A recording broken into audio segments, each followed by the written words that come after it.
Hi, hello everyone. I'm K. Rajalakshmi from English Department, Sri Kalisuri College, Sivagasi. Today, let us listen story. The story is Alibaba and 40 Thieves. Stories are an excellent method to encourage students' creative thinking. Alibaba and 40 Thieves, full story that can teach students literary abilities like new words, sentence formation, narrative, and more. At the end of the story, there is the moral value you will learn from the story. This story is a folk story from 1001 Nights.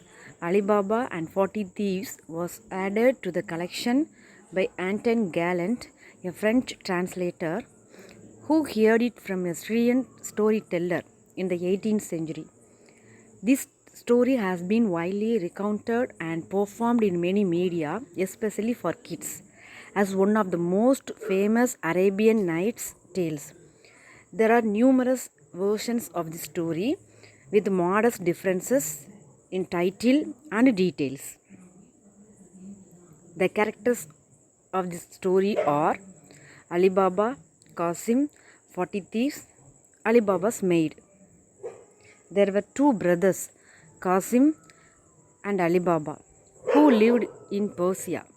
After the death of their father, the two brothers fought more often. Alibaba moved out of the house. He then saw 40 thieves who were entering a cave covered with a large rock. The thieves shouted, "Open, sesame," in front of the large rock, and the cave opened. The 40 thieves rushed within. Alibaba went to the cave and shouted, "Open, sesame," and entered the cave to find treasures inside it. He returned home with some treasure and slowly grew wealthy. Qasim found out about his brother shortly and was envious of him. Qasim pressed his brother to tell the truth about his wealth, and Alibaba revealed the remote location to Qasim. Qasim went to the cave and yelled, "Open, sesame." The cave opened, and Qasim crammed all of the treasures into his sack.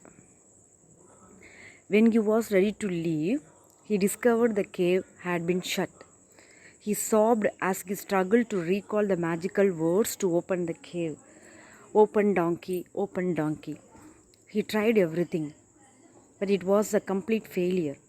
The thieves came back soon after and found Qasim. He was brutally murdered by the thieves. Alibaba learnt about his brother's death and went to the cave. He took out Qasim's body and buried him in a beautiful spot.